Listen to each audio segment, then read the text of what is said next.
Welcome to episode 70 of The Life of a TV Addict. I'm Sasha. Notorious FPG. And we're here to bring you our week in TV. So before we get started, I guess I need to put this out there. I have to apologize that something happened with the audio last week. So we're going to be covering 2 weeks of certain episodes. Right. And I think we narrowed it down to Handmaid's Tale, Pose, and Power. Yeah. Well, Power we didn't discuss last week. Yeah. So, and was there another show? I can't remember. As we go, there'll be something else that'll come up, I'm sure. So what do you want to get to first? Power, since we both watched it this morning? Yes. Let me tell you. So Power came back last week. Right. And in the first episode, it was about Raina's funeral and everything else. Some of the issues I had with the episode, it's about the writing, and that's been my problem with Power. It's a good storyline, and sometimes it's really good, but sometimes it's just really wrong. That final scene, well, I had 2 problems with it. One, when he brings Tasha to the church and Lorenz Tate tells her, oh, we're going to have the press here and we're going to do this. And she's like, y'all not doing that to my baby funeral? And then he says it again, and then Ghost, he look at Ghost like, talk to her, and then Ghost say, come on, you got to do it. And then she's like, okay. I'm like, it's just out of character. And I think that's the problem, is that I'm not a script writer or anything. At least not officially. Not yet. But when you develop a character, there's certain things you expect a character to act or to do or things like that, because that's what makes them relatable and makes them like a person to you. Mm-hmm. I was thinking about, I don't know why it just came up, probably because I saw her daughter. Claire Huxtable, Felicia Rashad, is it right? Uh-huh. When what's her name would say certain things to her on the show, you like, oh, she about to go off. Mm-hmm. And you knew her character, and you knew, and that made her relatable. But it's like Tasha, you would think that when he said that and they're doing all of that, you like, oh, she gonna go, she ain't gonna. She was like, okay, and it was like, I just was like, and the what was the other one? The other one was when Dre comes to the gravesite and Ghost goes to reach. I didn't understand the part of not having the gun, because like I told another friend, either. I'm like, you're not going to shoot up your daughter's funeral, but if somebody starts shooting, you would be prepared. And you're at war. We've seen Ghost at war before, and he goes into war mode. Why are you not in war mode? You're at war. Right. And I was like, so why would he be caught lacking? And why are you alone? That part I didn't think it was. I thought somebody be sitting in a car or something. Like I'm giving you privacy at the gravesite, but somebody's sitting in a car that is strapped. If I'm not strapped, that's why I just was like, and then so now you see Dre, who you blame for getting your daughter murdered, you don't even punch him in the face. I'm like, come on. In what lifetime would you not even just hit him? I can understand, like, listen, first of all, I can't understand about not having a gun. Of course, you wouldn't shoot him at your daughter's gravesite unless you had to. But let's get past that point. You're not even going to punch him in the face. And he's slick talking. It's not like he came there to say, listen, I want to pay my condolences. You know, I'm sorry about what happened. Tomorrow the beef could be back on, but let's just do that. I can see, then you be like, all right, I gotta let this motherfucker slide. No! He come there popping shit, and you just gonna sit there and like, and make all the good acting faces? Get the fuck out of here. Somebody put on Twitter, remember when that whole meme was going around with the good Kermit and the bad Kermit? Uh-huh. Somebody put that was Dre and goes at the gravesite, that was the bad Kermit. I'm like, why does he have this hood up? What if nobody else is here? Why are you so incognito? And that was, it just was so bad. Some of the stuff, I wonder, and I know you're probably gonna hate me for this, but I really wonder sometimes how much input 50 Cent has on these scripts, because some of the things they say seems like some shit where he was like, nah. You know what he should say right there? And it's like, why don't somebody say no?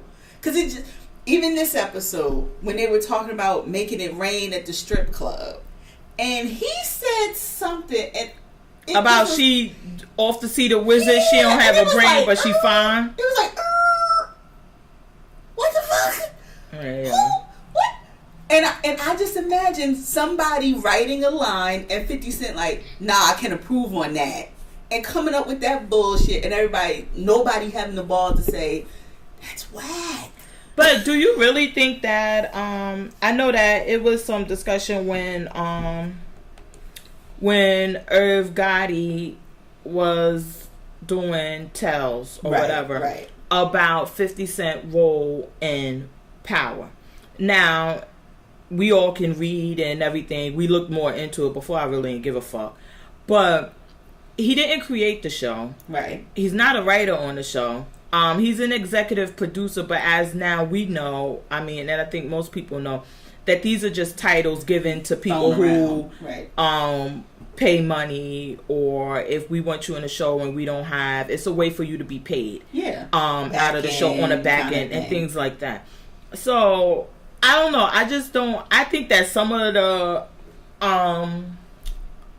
the lines and everything would probably be better if he had some input in them. Because, again, you got to remember, the type of people that are writing scripts are not people who are out on the streets or who are hanging out in the street. So it's their interpretation of what it should be. And I think that maybe if he came in a little bit, it might get a little, but these, I'll be like, Yeah. And then some of the, I'm not sure where this story, I hate the way Tommy says Italians. I don't know why that gets under my skin. Just the way he enunciates. Well, when I call the Italians, I'm like, say Italian. You say Italian. Italian. I heard people say Italians. I've never heard anyone say it and not be making a mockery, like it wasn't being funny. I've never heard anybody stress it like that and not be trying to be funny. So it just, that bugs me. But the storyline I'm interested in is this whole Ghost is vigilante now. Is he going to be going to these meetings just to work out his frustrations and murk people in the street randomly now? Not randomly, because we saw him at the end. The man he stabbed up, that was the guy that killed the other person. The other people at the meeting. So is he going to be just going to these meetings and getting street retribution for people to work out his own aggression? Because we saw he doesn't want Tasha talking to anyone. Because back to your point, I think this is where what they're doing with Tasha's thing is showing how he's suppressing her ability to grieve, really, because she can't speak to anyone. She can't act the way she normally would as a grieving parent because of the circumstances behind Raina's death.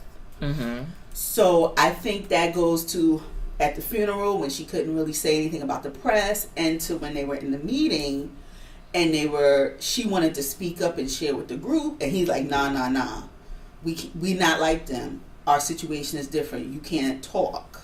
So did you take that as being, because I like it where he drops her off and she's like, maybe you should find a therapy session for murdering drug dealers so I can feel more comfortable to speak. But did you find it as a part of where, and we have the discussion often about how black people, like, you don't tell people your problems. Exactly. And that's our business. You don't tell everybody what's going on. Yeah. I took it as a twofold because I know that Tasha, that's another thing. That the Tasha we have known for all of this time doesn't seem like she would be dumb enough to sit there and say, well, my daughter got killed because my husband be selling drugs, and she's not that. She just wants to grieve about her loss for her daughter. And I'm like, I don't know if that's what he meant but clearly I think it is too, because of her response to it about, we need to group for drug dealers. But I'm just like, that part also, it just makes it so hard to love the show. Because I could see if he was saying, like, you know, we don't tell our business or whatever, and, you know, this stuff ain't for her or whatever, us or black people, like, to do it like a culture thing. But to do it in that manner, it was like... And then I think you're onto something, though, because obviously he also feels the need to talk to someone, but because he keep calling Angela and want to talk to her about it. And then we see him hitting the bottle because he can't. And he damn near crying on the phone message. So they both need to talk, but so much has gone down, they're refusing to talk to each other. And because I think they're both playing the blame game of who's responsible for this happening. Well, we all know who's responsible. Fucking Tyreek. Girl. What did you think about Tyreek warning Dre? I saw it coming, but I thought it was a bitch ass move, and I still think he doesn't see where he was played by Dre. I still think he sees this Dre as a friend. I just don't see where he's connecting the dots of this whole thing was set in motion, and Dre knew about Kanan. Kanan hooked you up with these other guys. Like, this whole thing was put in motion for a power move by Dre. And you're not seeing it. No pun intended when I said power move. But I don't, you know what? Oh, go ahead. No, go ahead. I thought that what I thought I took it at is that he's trying to, he wants to be the one. No, I think he wants to be the one to kill Dre. Because, like, last week I'm like, why the fuck would you tell him to run and this and that? But then we saw his father, like, yoke him up, like, listen, you don't know what you're getting yourself in. You don't know. You're a little boy. And he like, I'm not a boy. I'm a man. And then we see this week where he says... When you say it like that, it made me laugh. I'm not a boy. I'm a man. I'm a man now. But then we see this week where his mother is talking to him. And he's like, listen, I'm the reason why Raina got murdered. Everybody knows that. And everybody, the millions of us sitting there like, watching like, y'all. Carry on. So I was thinking more so that it was that type of thing, that he's like, I'm going to... make it right. Right, exactly. Okay. I'm going to kill Dre. And once I kill Dre, then everybody will see me. First, my father and everybody will see me as a man. And also, I will right the wrong. Yeah. For my twin being murdered. That's how I took it, because I'm like, it just doesn't make any sense, because now you know for a fact that he was involved.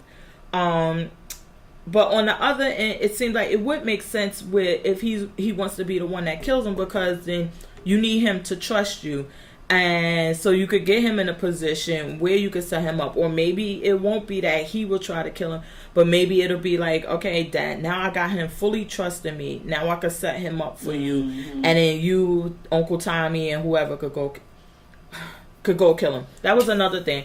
When Tommy went to go sit at the front row, and they were like, no, and she was like, that's my brother. What you talking about? And they like, no, you gotta. And she like, oh, Tommy. I'm like, really, Tommy was... Well, he did. He basically... But like, I agree with you. I don't think she would have folded so easily. Yeah, it's like she's a pussy. But I really don't... I think it's something building, because this whole thing, her and...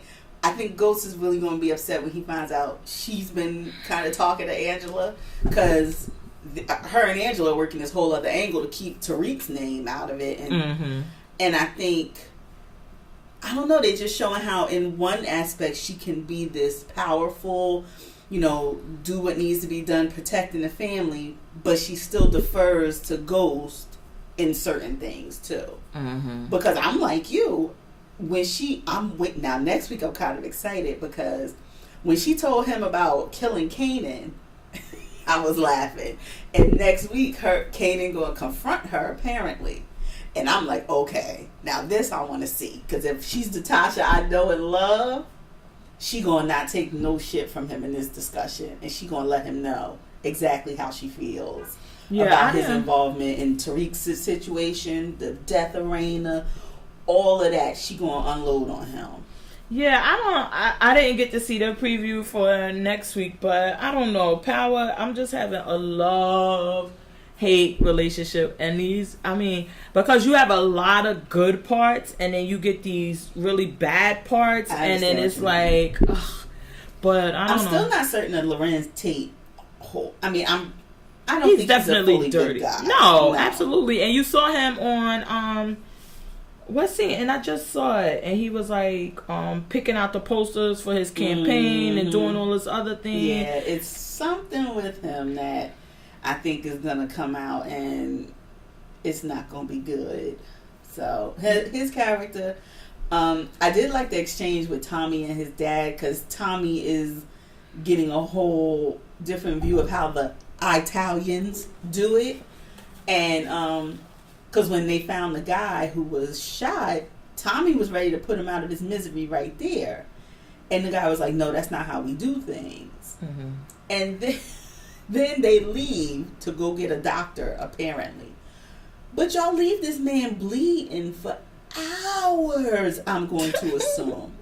And you are genuinely shocked when he's dead? You really didn't think he was gonna...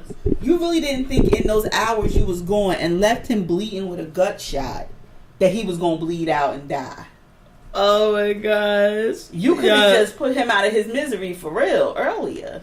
I wasn't even paying attention to them with that guy, because I'm like, I don't care what they do with this guy. Can we get back to the story? They're going to have to come into play with the whole them going for the Jimenezes and going for the port and all of this stuff. And then we see Kanan talking to his crew about this is going to be the way they... So, no, I just wonder how it's going to be with the whole port, and then Kanan's going to make a play with his crew to actually take all the Tommy's connects and the... I guess drugs he's moving with these people. So I don't know. And then the other thing that I didn't like, it was when that guy pulls up on in a G-Wagon. That scene was just so corny. Yeah. He's like, hey, you got it done, so you're gonna do it. And then he's like, I told you don't work with Ghost anymore, but since you want to now, Ghost, you're gonna help him. And Kanan, who is this guy? Who is it? You two. You're gonna... You get a drug deal. Everybody gets a drug deal. I could not. I was like, that is so... I was like, that was so corny. But it's these things that take away from the story, because number one, the scene was unnecessary. Right. It could have literally been Tommy going to meet with the guy really quickly, saying what's up, and he tell him like, now because you did this, I want you to do that, and you owe me $2 million, and then move on.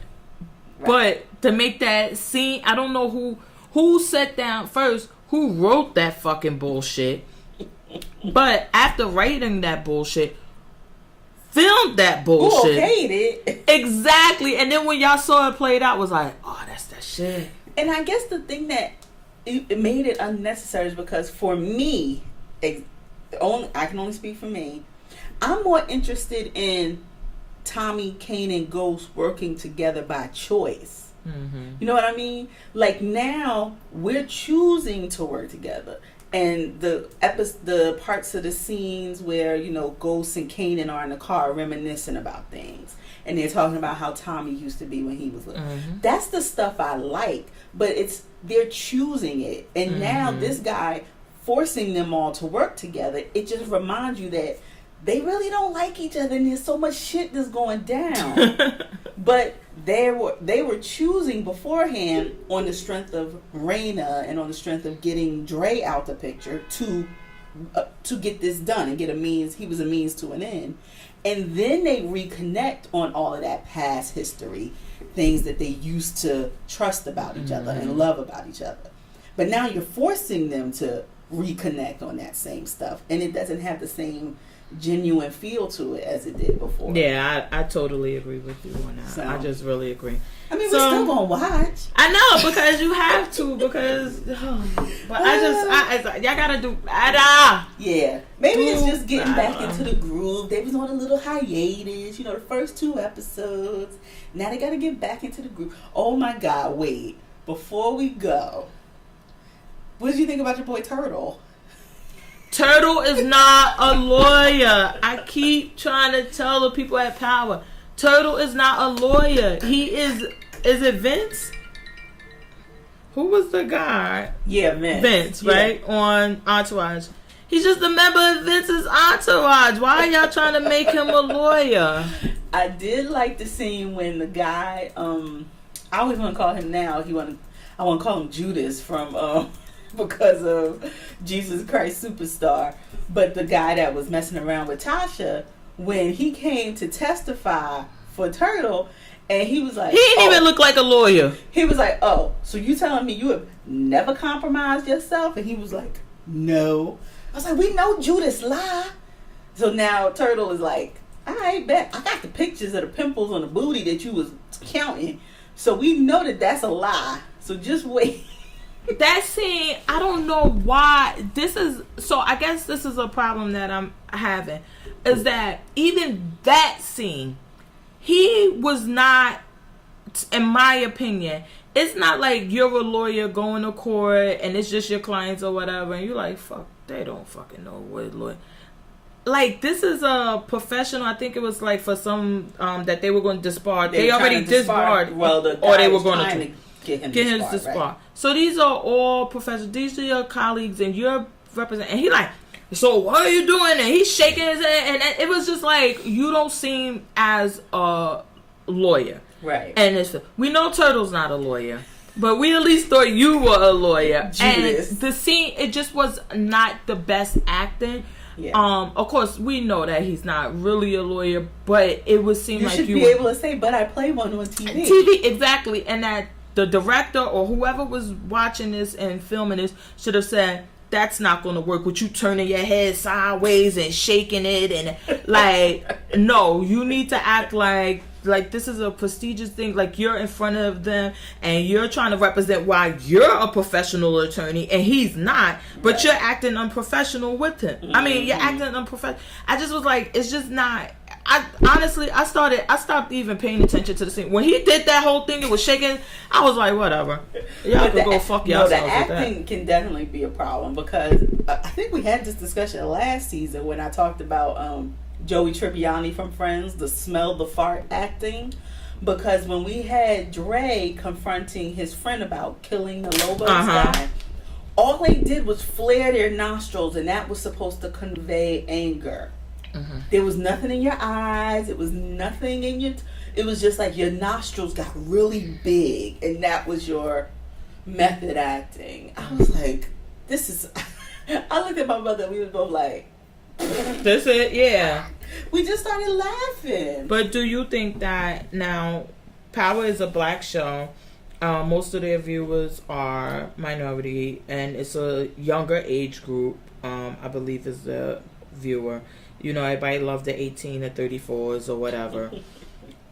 Do you think that they are taking a kind of leeway with that and like, y'all ain't even paying attention to that shit, so what difference it make? As long as we have some guns and sex. Because this episode we got a lot of unnecessary sex. I agree with you there. I thought the sex, to me, it was like the sex in when he walks in on a guy and the guy's having sex with these two girls was unnecessary. Him having sex with that same girl in the bathroom was unnecessary, unless he's gonna fall in love with the girl. And it like exactly. Yeah. Do you see that happening? No. So you really think that this guy is gonna be mad that you fucked one of these random hoes that he was fucking two at a time and telling them to get the fuck out of here when they tried to kiss him? That he really gonna care unless you were gonna fall in love with one of them and then they like, oh, I got him. I mean, it just was unnecessary. But I wonder. So you think they're playing to the crowd? You think they're trying to play to the crowd? Exactly. Like, we don't need to worry about whether the acting is top notch or not, or if it's good. Not that Ghost Omari, is it Omari or whatever? Yeah. Not that he's not doing a great job. I think that he is one of the ones on the show that is always doing a great job. Him and Tommy, I think, do a great job. Right. But it seems like they're like, yeah, you don't worry about the acting. We're good on that. Side pieces. Yeah, I think they don't care about the script, like certain things in the script or certain scenes that might not be. They're like, how much time is it gonna take us to refilm it? Fuck that shit. Let it slide. I mean, I can agree with that because I think the grief stuff has been really good that they've been trying to convey, but I don't know. I don't expect, like, and maybe this is where I fall into that same demographic. I'm not expecting the drug dealers to be these great method Shakespearean actors. So, like, even though it annoys me when I see the flared nostrils and smell the fart acting, I'm just like, yeah, that's pretty much what I expected from drug dealer number 2 and drug dealer number 3. But that's the thing, is that it's not. Now, if they would have said, listen, we were filming right here in Manhattan, and we saw 2 random guys who looked like drug dealers, or who were drug dealers that 50 knew, and we just said, get in the scene real quick. No, these are actors. Yeah. So, as an actor, you should be able to convey that you're a drug dealer, you're mad, just like you said. Like, you should be working on your craft, and that these people we shouldn't be, like, this is the best y'all niggas could do. Right. That's not, I guess that's what's kind of pissing me off with some of it, is because it's like, do you think we're that dumb, or that we're not worth more? Yeah. Because we've seen good acting. We know what the fuck it looks like. We know what these things. You know my show Love Is, which I love. We can get into that too. Even with Queen Sugar, we see great. So we know what the shit should look like. Yeah. Why are y'all not giving it to us when, from my understanding, this girl worked in TV before the one I created? Y'all have a professional team. Why are we not getting it? Is it that y'all just make the decision like it ain't worth the time because they don't care? Put some fucking guns in, put some sex in, everybody's happy. It could be that. It could be that. Or do you think, I mean, was it ever a question about power of attorney? Do you think their budget is maybe going, like, we got to keep Tasha, Ghost, Tommy, even that damn Kanan. We got to keep them happy and give them what they're asking for. So that means that drug dealer number 2 and drug dealer number 3, we can't get the top notch. We got to go mid and lower level acting to afford y'all. Y'all getting the $600 base pay for showing up today. No, but we talked about that because then as the director, isn't it his job or her job to get it to pull that out of them? I agree. That even if you are, let's just say, for instance, I pulled you off the street. That my job in making this believable, I should be able to look at that and say, that ain't gonna cut it. I need to get you there, and what to do to get you there, and that's why you're such a big part of the yes. And I don't know. I agree with that. You know, I'll be having my conspiracy theories, but So that was Power 1 and 2. We'll be back though. What about Pose? Oh, I love the category is. I can't. I was crying like a baby, girl. That Mother's Day episode. I was crying. So I like that they are jumping because I'm assuming it's just going like in between, you know, Christmas and Mother's Day. There were like maybe a few little ball things, but nothing big. Like these are your big categories we're giving you, big lead ups to big important balls. It's not like I'm going to give you Arbor Day and Flag, you know what I mean? So I like that we're jumping because in one episode is Christmas, next episode is Mother's Day. That's like what, 5 months difference? Oh, you be paying too much. I ain't care about that. I'm just saying, like, I like that it's not. I ain't care what season it makes it not monotonous to me where I'm seeing the same thing every week. It's jumping. You're showing me these milestone days that are important. So Mother's Day was this past episode. Blanca's mom died, we found out. And her mother that she chose was getting her surgery. Which she didn't know. She didn't know. That hospital scene when she went there and they had their little heart to heart. That was, let me tell you, that is Emmy worthy performance. That shit was so good. From the script, the everything in that scene was good because it was Blanca like being mad, being shady, and also showing I still love you. You're still my mother. All wrapped up in like this one. It wasn't even scene. 15 minutes, and it was just like, it was how so did y'all good. do that? That scene, and I just was like, this shit gonna be Emmy nominated. Let me tell you, y'all gave us one bad episode, but ever since y'all been making up for this shit, because that episode last week, and even with Electra, like, you know what, after she had the meeting with Blanca in the hospital, and then she goes home and she like, I've been a bad mother to you, and this and that, and then when she does when they go to the ball and she does the reveal and she's serving them tea, and it was just so that ball great. When it was like Alice in Wonderland, and just the tea and the hi-hat. I expected somebody to come through dressed like a rabbit with a big ass clock. It was just everything. That was really oh my goodness. You deserve to be carrying out a red wagon full of trophies, because that was everything. I loved when the wife showed up at the ball and all the queen. Who let in all this fish? Oh my god! I was dying. What do you think? So I think that one of the questions I had, because we do see that they're going to sit down and she does confront Angel, and I'm like, is it that, I'm like, because at first I was saying like she could have just thought that Angel was a girl and that she's just in the scene because Angel is more of on the girl looking side, and she's transgender, so it's not like she has a beard and a dress, right. But then somebody I was talking to was saying, or was that you? Was I talking to you about it? That she kind of, I think it was us with last week, and you were saying that the wife had made mention of his fixation, I should say, with transgender. Yeah, I think she knows. And that, so she kind of like, I know what's going on here. Because I'm like, if you were just a white little girl walking in there, you would see gay people and what's name, and then you would see these women looking like that, and unless they were clockable, you're like, okay, girls come here too. Yeah, it's a party. Like, they got called fish when they first walked in. They just kept coming. Yeah, like, it's not a big deal. So I'm like, I wonder if, because this week we're going to see that they actually sit down in the diner, and I'm like, I wonder if she knows that she's a transgender, or does she not, and then they just have this conversation as two women. Or at least knows what the husband is into and assumes she is. You know what I mean? Like, I know he likes chicks with dicks. I've seen it, the porn. So I already know what you are.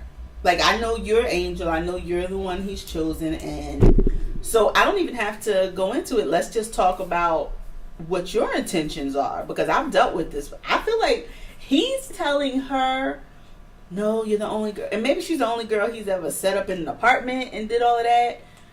I don't know that this is your first time. Really. Or maybe this is the first time that he acted on it. Maybe that. Or actually has developed feelings. Maybe it was always just physical, and now he actually has feelings. Because we see in the coming attractions, she says, has he ever told you he loves you? And she said, yeah. Angel's like, yeah, all the time. And I'm like, oh, like, Lord. bitch, listen, we gonna share. I'll be Angel, you be wife, and we be And apparently Blanca's gonna get a little love interest. Little chocolate thunder standing at the gate, talking about she done stole his heart. And like, so we're gonna see how that works. Dating with HIV and so apparently, and then I don't know what time jump this is again, because we saw Pray Tell before he had got his own diagnosis at the hospital.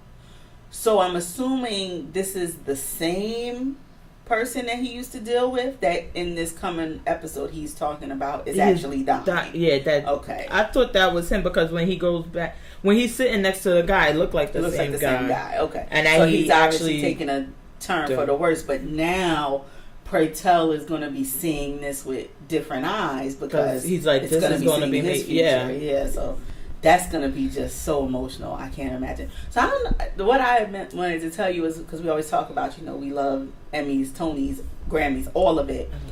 Billy Porter, who plays Pray Tell, is from Kinky Boots. Yeah. He is well known on Broadway. So I'm like, he's definitely going to have to be on his way to EGOT status, because he's going to at least be nominated, I think, for this show.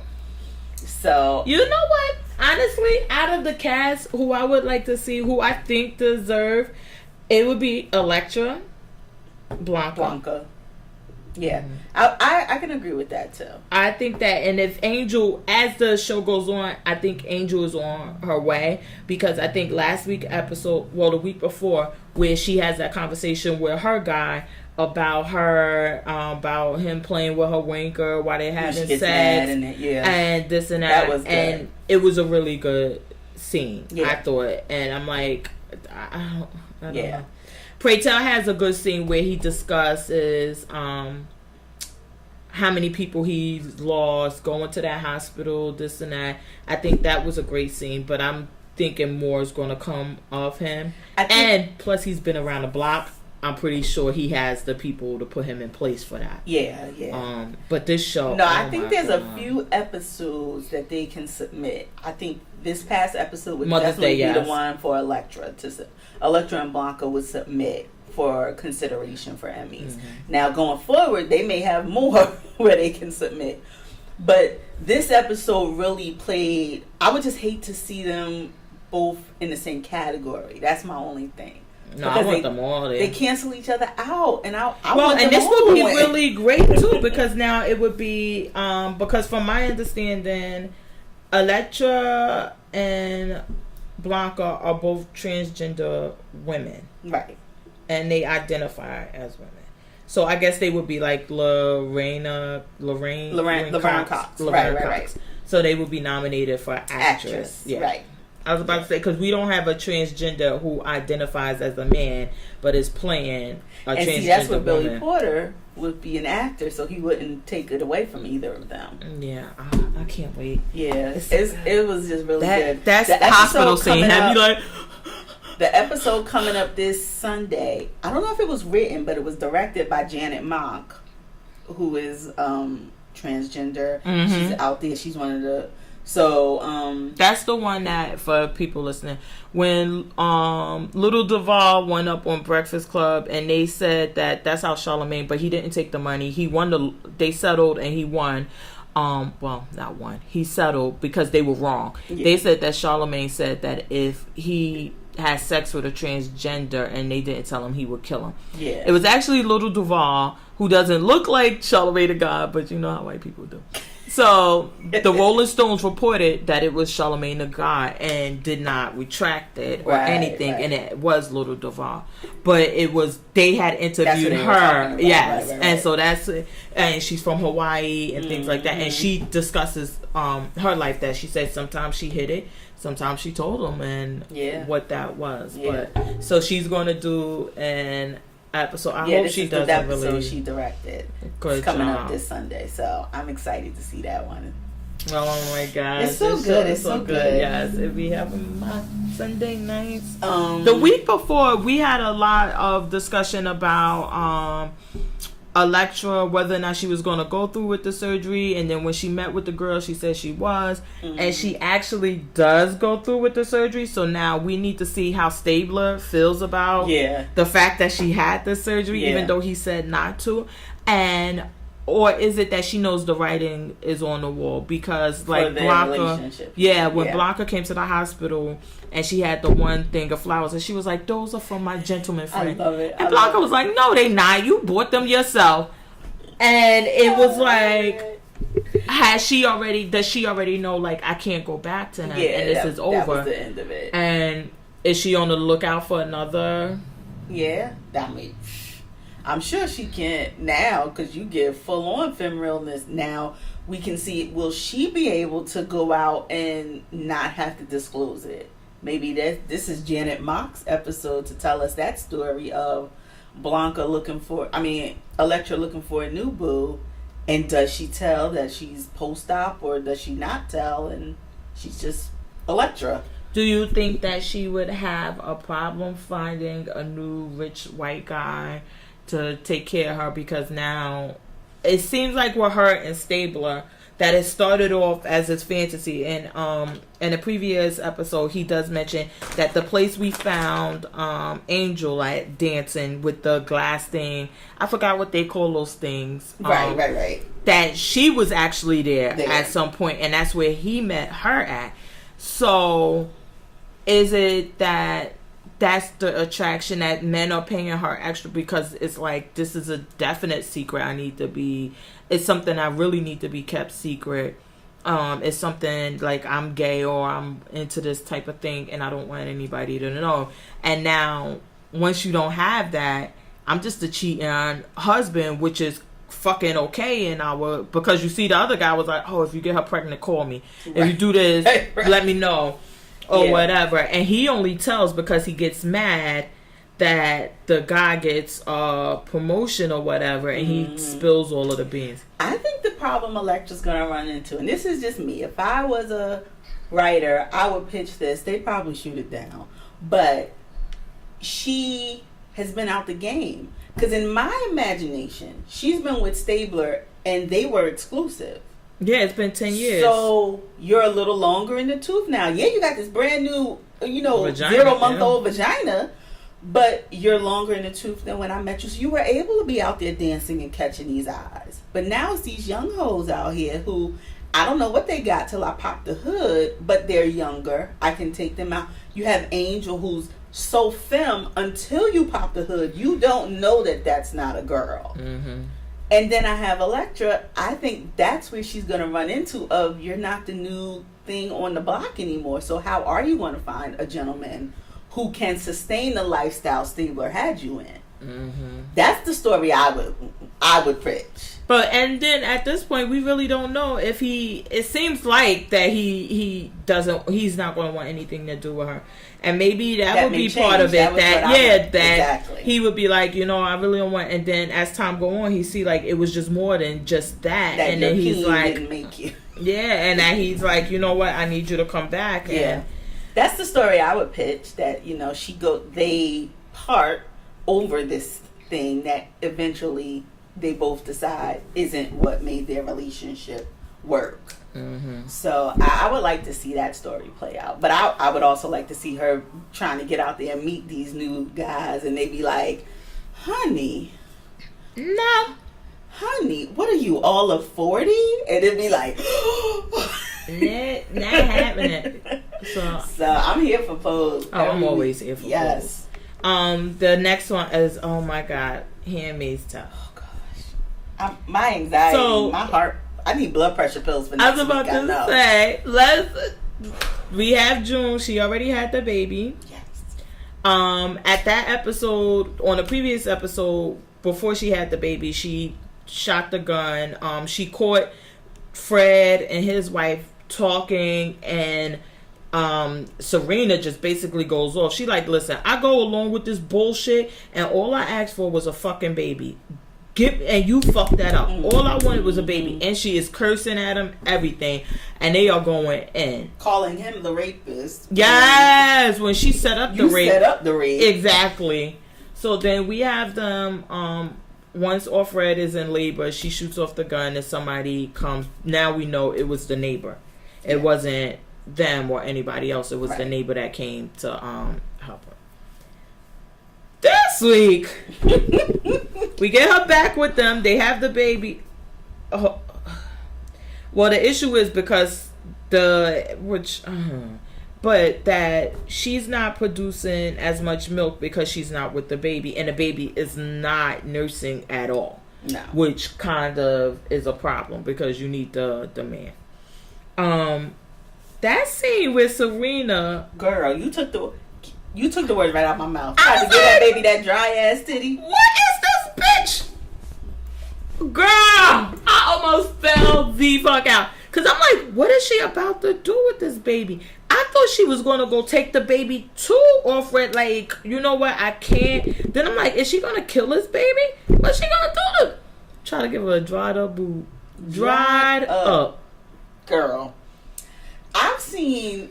I saw something where like a man was at home and his wife had to work or something, and he actually it was in the Fockers, but apparently this is a real thing that you can wear boobs and put the milk in it for the baby to suckle at. No, they can actually, what you can do is that you take hormones and everything that will help you get to producing to lactating, and then as the baby continued to nurse, you would start producing it. Right. Because the baby it's a natural thing that would happen. But they take hormones, because I remember it was the whole thing with the pregnant man. The pregnant man and the other things. And so it is a way to do it, I guess. But I thought she was going to, like, rig up an apparatus. Like, I really thought it was going to be like a Fockers thing. It was going to be like boobs that, I was not expecting, all the things, I wasn't expecting that. I'm like, bitch, you is smart. You is kind. You knew before Gilead that dry titties don't produce milk. Exactly. I was like... And she hadn't even been, like, if you wanted to tell me all the while Alfred was pregnant, she'd been, like, trying to get them milk ducts going or something. You ain't did nothing to try to get them milk ducts going, girl. And now you sit here trying to... That baby was bad. He should have been down on that nipple just so good. Oh my God. I just was like, Serena is losing. She was crazy. Fucking mind. So 2 things we found out this episode. We found out that Gilead stretches to the West Coast. Mm-hmm. Because when Alfred and Nick were talking, and they were like, well, where would we go? Oh, we go west. And she was like, still Gilead. Mm-hmm. It was like, okay. So that answers one of the questions we had on here about how far does this whole thing go? Mm-hmm. You got to get off the continental United States. We don't know about Alaska, but we know Hawaii. Hawaii, yeah, we know that. And apparently, Teen Love wins out overall was the other. Oh my God! Hold on. But one thing, so I guess that answered one of our questions we had earlier on about what is she going to do when she because now she knows her husband is alive. She knows everything. Nick told her. And Nick had tried to kind of push away because he's like, how can I do this knowing? But it seems like, no, she's in love with Nick now. And she's like, yeah, we have our baby Holly, and I'm going to get my other daughter, and you and I are going to go away. And what do you think about that? See, I kind of thought she was just placating him, truthfully. Really? Because he initiated the conversation, and he said, I just wish we could get our family and leave, just me and you. And all her question was, well, where would we go? Which to me was you already know, ain't nowhere we can go. We can't go to the West. We can't go to Canada. Where will we go? Answer me that. And he's still with the fantasy. Oh, we go to Hawaii and just you, me, and the baby. And in her head, she like, what about the other? What about Hannah? Yeah, like you just gonna leave Hannah. You gonna leave my black baby? You gonna leave my black? So baby? I'm like, I don't know that look of. It seemed like that she had the look of love with him, like, and she's like, and her name's Holly, and this and that, because. In my opinion, at that point, that would be the perfect time to say, you know, Nick, I didn't think my husband was alive. Well, I didn't have no choice. I didn't have any choice when I first had sex with you because they made us. Right. But all them other times I did choose. However, I thought my husband was dead. Right. Now that I know my husband's alive, I want to reunite with him and my daughter, and I want to get Holly also. Yeah. And to have that conversation. But the way she was looking at him didn't look like you might be right. You might be right that she was thinking but it that could just be a thing too of like, look, I can't even think about reconnecting with him right now. Right now, I can only focus on Holly / Nicole / whatever that bitch name is, and Hannah. I can't think past that. Wait, did you think like I thought when they named this baby Nicole? I'm like, is this a joke? Because Nick's the father. Serena knows Nick's the father. I wanted somebody to ask how they spelled it. Did you spell it Nickole? I was like, is this a joke? That was Serena's last fuck you to the commander. Oh my gosh. When they said that name, I was like, oh my God, I just can't. I can't right now. But yeah, I don't know. I think it might be either it's a love of proximity. Nick is who's there right now. Nick is what I can lean on right now. Husband he's like the dipper, like the Big Dipper. You know it's there, but it's so like out of your field of vision. You can't even think about it right now. You can only focus on the moon, the thing that's in front of you, the big thing that you can see and touch. So I think that's what it is with Nick right now, truthfully. But it may be love. It could be. I can't say it's not. In Gilead, we learned from the two teenagers, you got to hold on to what you can. And Nick is that thing she can hold on to right now. She can't hold her babies. She can only hold on to Nick right now. Fucking around with Eden, that done been messed up because I think Nick blames himself for being so focused on Alfred and kind of casting Eden to the side. She just was young love, teenage love won out, and these two dummies run off. Which we knew they ran off. It was kind of... I know. And he just like, yeah, I know. After she talked to Alfred, and Alfred said to her about holding on to love, and you take love where you can get it. And the thing is, Eden is like, they make it seem like she's a product of Gilead. Like, she's indoctrinated. She believes in it. But she also believes that love is of God, and Nick doesn't love me. This guy does. He loves me the way I want to be loved, the way I think love should be. And they run off. That running off, I'm like, oh my God. But Nick domed her out. I'm like, why did you do that? I don't know where they would have gotten to. Well, that's what I was, because I'm like, well, hell, I guess if you go run, you run with a damn a guy who's in the military too, because he could get you through all the things. And then I'm like, well, do they have a system of communication? I don't know. I imagine Gilead is kind of like the Pennsylvania Dutch people. That's they what don't I have understand. No walkie-talkies. They don't have no internet. I'm glad you brought that up, because my thing with that is that why does it seem so ancient and old, but it's present day? Yeah, and I'm like, with you. Because I'm like, how would you get out pictures of these people? Y'all ain't got phones to get internet to say these two are wanted by Gilead authorities. But you know apparently y'all do have y'all internet and things like that. But it just seems so... I really don't... I struggle with that part of understanding that. I'm like, I don't understand that part. And then the way they killed them, punished them. I know. Drowning is such a horrible way to die. Mm-hmm. And then when they throw them in and you see all those balls on the bottom of people that they have done this to already. And Eden was okay, because she said, like, well, God is going to be, and we'll be together. Love is patient, love is kind. And he looking at her like, bitch, you wasn't worth it. He like, we gonna die. But then, who wants to go swimming in the pool where they done killed the people? The pool is off limits. The pool is off. Oh my God. But I think that I thought that them showing that there were other balls in the bottom is like, yeah, this is nothing new. Like, nobody, don't think that people aren't doing these things or still not having these feelings or everybody's going along. Yeah, like it is. It's not just that we're punishing based on little stupid things we find. No, people are out there, are trying, and it's not that everybody's is with us. Right. So, now the one I really wanted to talk about was Commander Lawrence. Oh my God, the new one. So what do you think is up with him? So we learned that he was actually one of the people that came up with Gilead's, I think they said financial system, but he constructed a system in Gilead. Mm-hmm.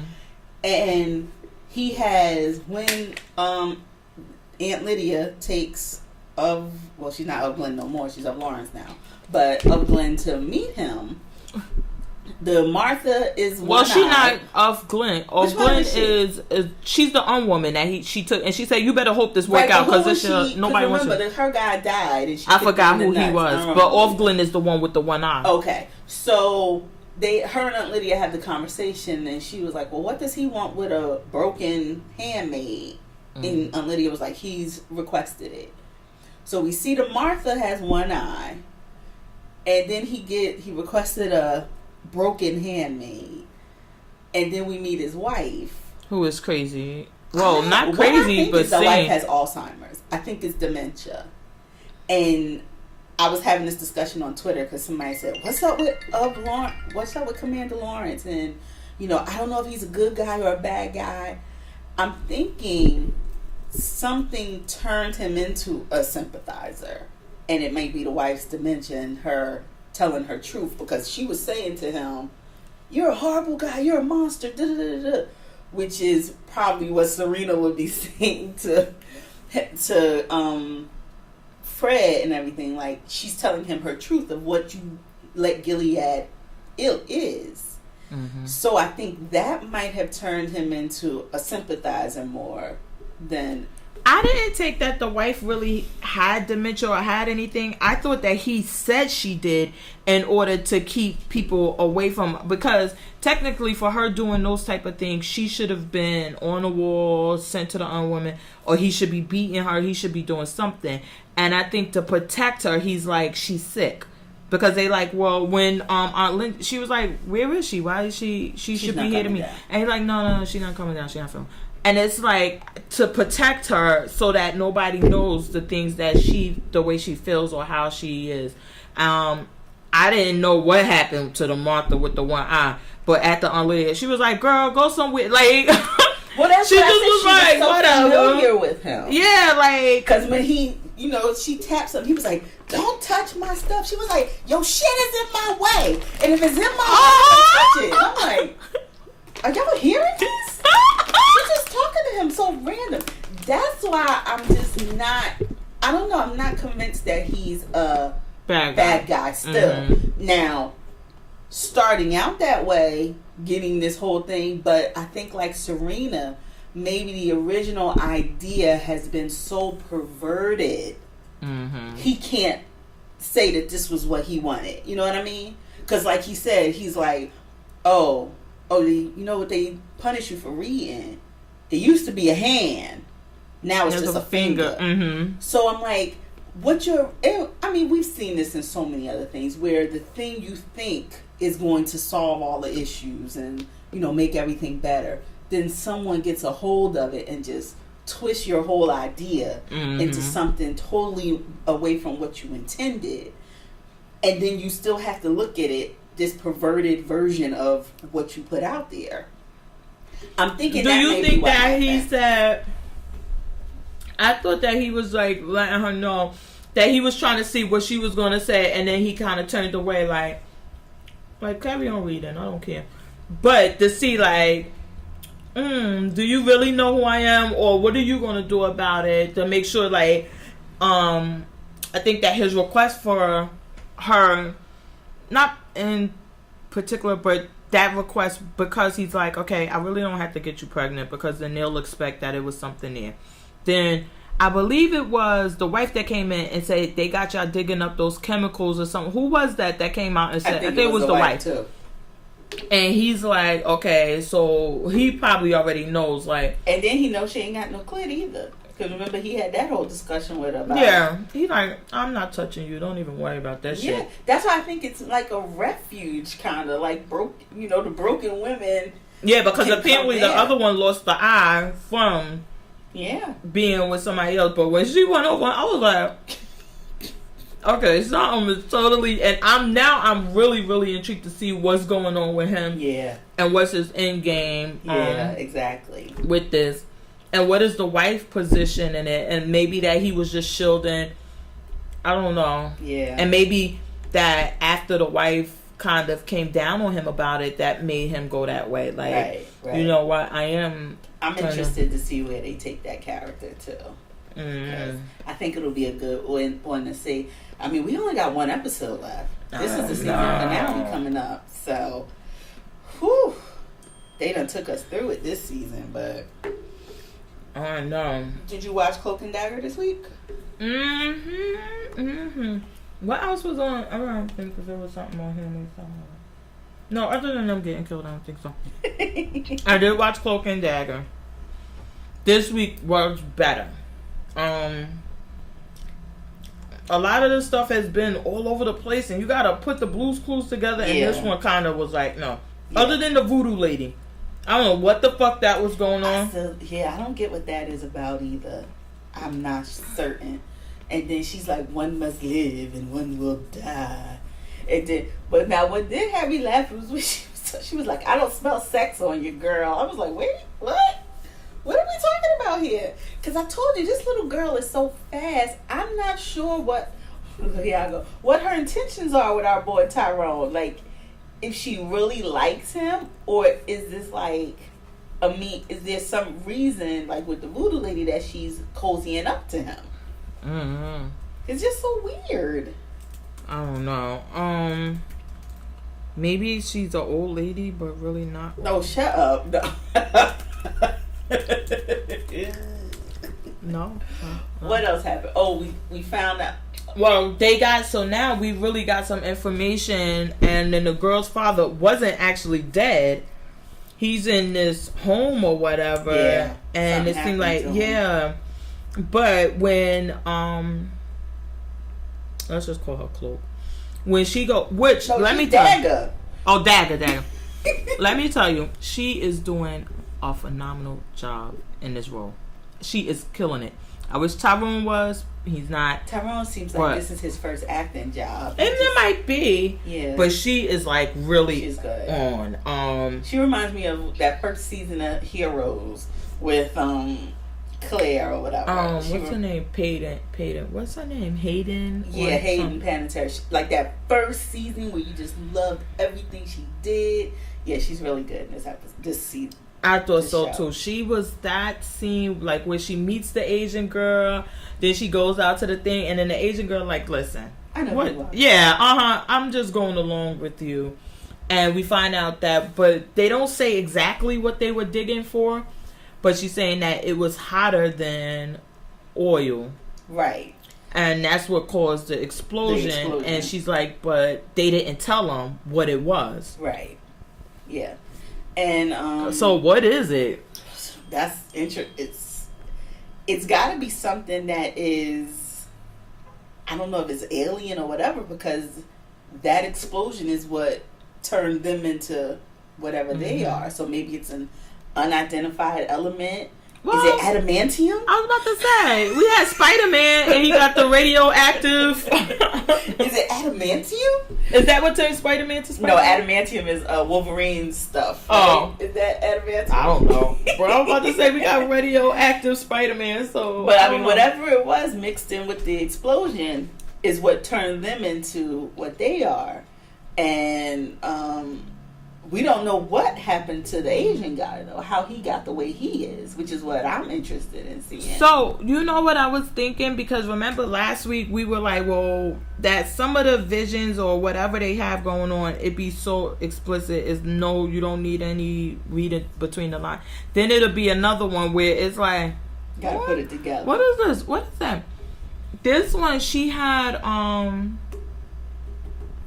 the week before, remember when the old guy was in the water taking the money out? So what I'm thinking is that when that explosion happened, that's when they learned that it was actually there, whatever it is, that it was actually there or what it was. And that's why he was like getting all the money out, because them dying in there and whatever happened with the thing exploding is what led him to find out what it was and getting more money. Okay. So I was like, maybe that's... I mean, that's possible, because we saw in that vision, Dagger saw the Asian guy's helmet. Mm-hmm. So I wonder if he's been in this state all that time. Mm-hmm.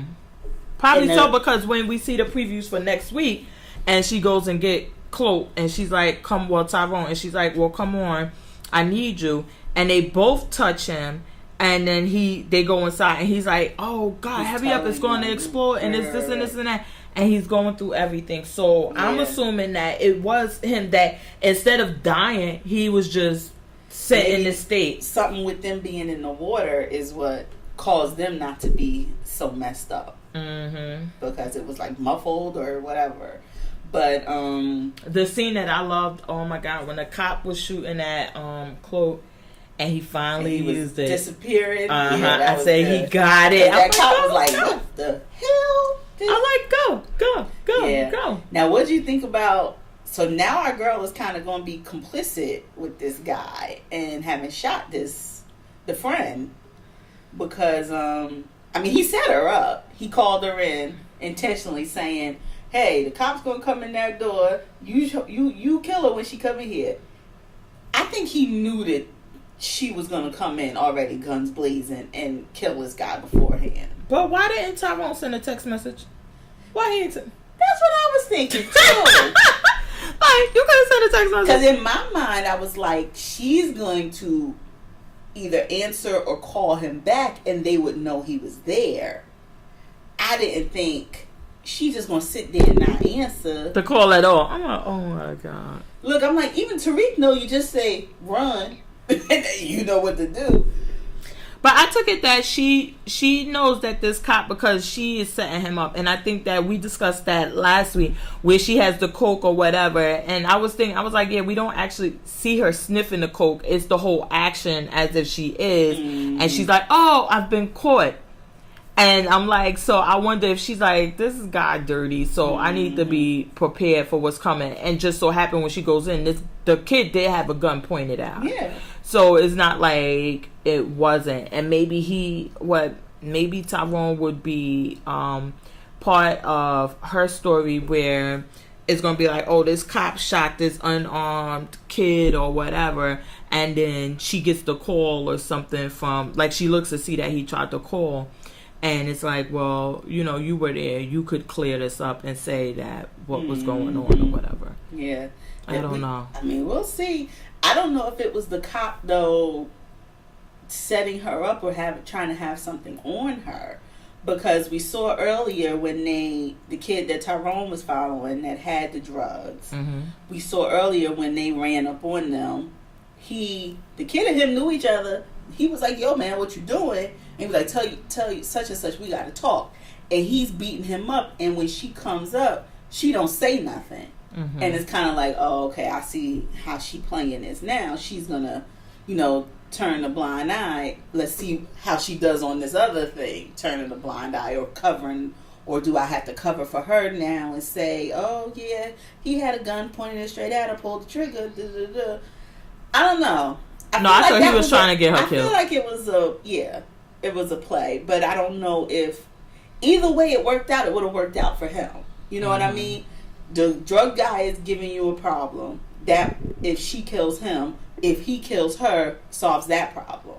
You know what I mean? It doesn't put him in a bad So maybe advantage. He was setting the kid up to be killed. Like he knew she'll be ready. That's what I think. And that'll take care of my problem. Yeah. Both of them were a problem for him. So whoever got killed, he was just going to keep the other one to have to work out. All right, we're back. I don't know why it stopped recording, but yeah, Cloak and Dagger is starting to get there, I guess. And we already said that they have to give some of this backstory and all of this other thing, and hopefully, like, we got that up to date, and now that we can move on and get rid of this other.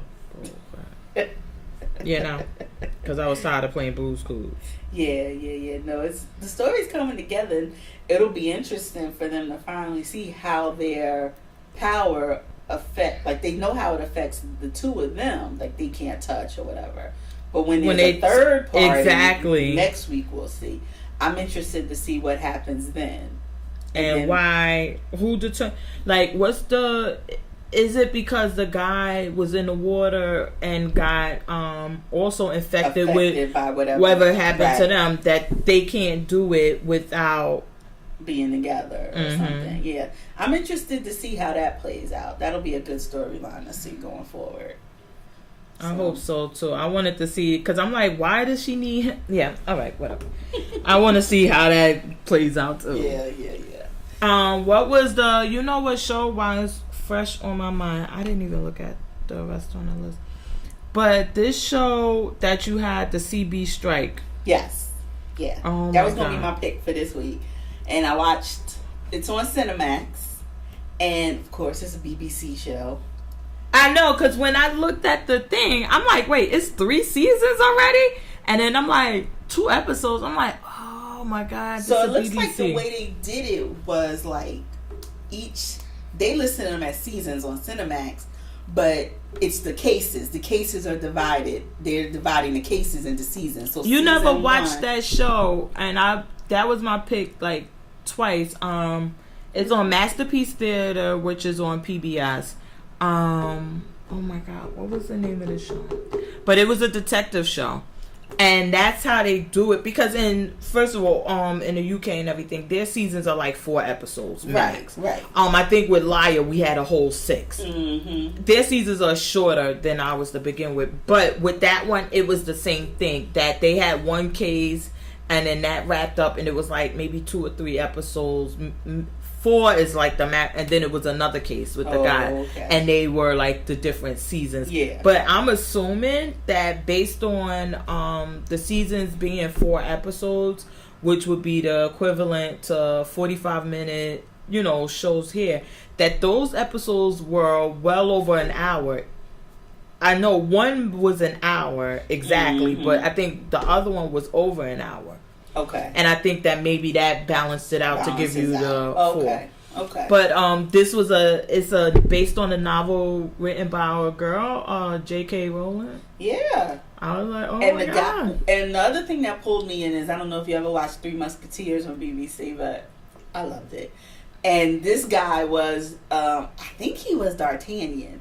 But I like that his look is not a pretty boy look. Well, they don't have the thing like we have in the U.S. Yeah. If you can act, you're going to get a job. Right. And I mean, he has it looks like he cut his lip. It doesn't look like a full cleft palate was repaired, but it looks like there was a cut that really injured his lip and it healed. And I mean, in this story, he's playing a war amputee who, he just all kinds of crazy. But I like it. His mom was a model that committed suicide. His father was a rock star.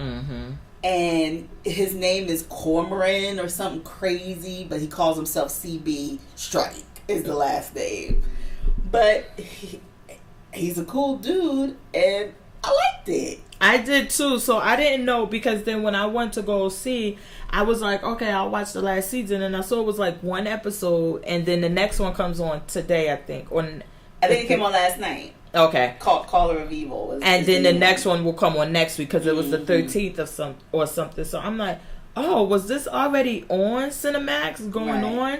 But it doesn't seem like it started this year. No, this is it. This is the first. It's been in the UK. So according to IMDb, the ones we just got last night aired in the UK in February. So the first season, I'm going to tell you when that aired. But it just started on Cinemax. And they just put up so season 1 2017 in the UK was September. So they've been had it. They Cinemax is just introducing it to us. Cinemax listen, we need y'all to sign up, so we just gonna give y'all all of these, because y'all think we only do softcore porn. I've always been a fan of Cinemax shows. So they got, I remember I used to tell you about this other one, The Nick, with my man. They have this other one coming back called Outcast, which is scary, so I know you won't watch it. But I loved season 1. And Cinemax has really been stepping up their show game. And I know HBO owns them. So I'm wondering if it's HBO's send that to Cinemax or something. We pass. The shows are good. They're good quality. I know. You get to softcore porn it. I was about to say. Friday nights after midnight. Every time I go to get my package for the cable, unless Cinemax is free, you just get it with this. If they saying, I'll be like, what I need to watch softcore porn for? Take it off. But this one would have me, and this week is the free preview, right? Because my pick is coming on too, so I'm sure they're trying to get everybody in, get you hooked. Yeah, so then you could sign up. Because my mother, she was talking about Power. She was like, I don't have stars, but now I want to watch the show. I'm like, yeah, that's what they do when they got see it. Now sign up. But oh my God, that show. The case was really good. I thought it was really good. I hate my mother sometimes. She had figured it out before episode 2, and I was like, I don't know. It just didn't hit me that the brother was the one who killed her. Honestly, and I'm being so honest, when he came in there, I didn't know the reason why, right. But I thought that he killed her and was trying to hire a private investigator to like get it away from him. And maybe it's because I watch all these murder shows. Probably. And they were just you and her with that damn investigation discovery. Yes, because I was just watching my a whole binge. I was binging 911 Call or whatever the show was called. And they were saying that one of the cases, the guy who actually ended up being a killer, they were like, a lot of the times the killer is the one who reports it and goes to the scene first because they want to have a reason to explain their DNA. They report it and they want to act concerned and things like that. So when he came in there, I'm like, he probably killed her and just want to get somebody. Like, so it'll go away from him because it's like, well, why would I pay somebody to look into it? Right. If I did it, fuck it. Why would I do that when I could have just let it be ruled to suicide and moved on? Yeah. But I think that, I think that he knew what shape this guy was in. And we saw that at the end. He actually does say to the CB, he says, like, who's going to believe you? Yeah. You got a ton of debt. You live in your office. Mm-hmm. I don't know if he called him a drunk or something, but he said all of these things about him, and I think that's why he went to him, right. Which we've seen in the past. I think, what was that show? And we saw that the guy went to the bad detective or whatever, right. Or bad lawyer, like, so that you'll do enough, but not that much. Yeah. I didn't see the reason. I did not see that coming at all. Right. But, oh my God, that was and then putting it together and the girls, like, I like the girl's struggle with her boyfriend trying to, turn down a really good job because it's something that I'm passionate about. And I love that scene. I love that part of it. Yeah, and then when she goes to the pub and, like, CB is all drunk already, and then when she comes back to the room and he's fighting, and I thought she was going to leave again because the noise wasn't really like he was struggling. And then it was like, get out. And then it was like, okay, she put it together that he's fighting. And I need to help him, and I'm going to hit this guy with his leg. Oh my God, that killed me. When he hit him with that bottle, though, I knew something, because I'm like, he comes in here with this liquor bottle. Right. And I'm like, he's going to hit him with this bottle. Like, he's coming here to kill him. Yeah. Now, I'm not sure if he came there with the intent to kill him. Right. But I'm like, yeah, because you're bringing a weapon, and what's the need to bring this bottle? First of all, why you coming this time of night? But what's the need to bring the bottle? When he came in there and it was so late, that was my first, like, I looked at my mother, I was like, I hate you. Because I was like, you're right, this is going to be it. He's going to explain to him. And when he just sat there and broke it down to him so step by step why you did this and everything that transpired in between, and this, I was like, and then the brother part, I was like, oh my gosh. And then we saw because he's like, and you killed him too. I just can't prove that one. He was like, it should be 3, but I'll settle for 2 murders. I was like, oh damn. And when he went to the mother, and the mother's like, when she said that her husband had homosexual friends and it was a concern, he was like, well, they don't have bad taste or anything. Just because they're gay doesn't mean they have bad taste. I thought that shit was hilarious, because I thought it was going to be like, just because they're gay, they're not child molesters, because that thing, exactly. And we saw it on Pose. But she's like, he doesn't have bad taste. I was cracking up. But when he ran it down, and I'm like, oh my God. And he's like, well, you'll eventually get the money. But I thought in the will that she left the money to her brother, her real brother. Well, that was the thing he was looking for. Yeah, the will was her giving everything to the biological brother that she had found. That she had changed it. Yeah. And the uncle apparently had knew that and had drawn it up for her. But they didn't know where she had put it. Mm-hmm. She had hid it in the lining of the pocketbook that was made by the guy Guy Sommet. They didn't know that the lining was detachable. Mm-hmm. So that's where she had hid the will. So when they had cleared out her apartment, they had it back. And he told the guy, he said, you've had the will this whole time, but you were so busy worried about covering your tracks, you didn't even look through her stuff that you had at the apartment. that you had at the house. Oh my God. When I say that was so, yeah. Even though, and I don't want to say, because again, like I said, I figured it was him that killed, but I could not have come up with that reason. Right. At all. There was no way. And then this whole thing with the rapper guy all the time was weird, because it was like throwing you off on something. You're like, why do they keep watching this fucking rap video? What's going on with this rapper? And then he's just nothing. And then the boy, like, I thought it was gonna be I thought it was gonna be the designer one.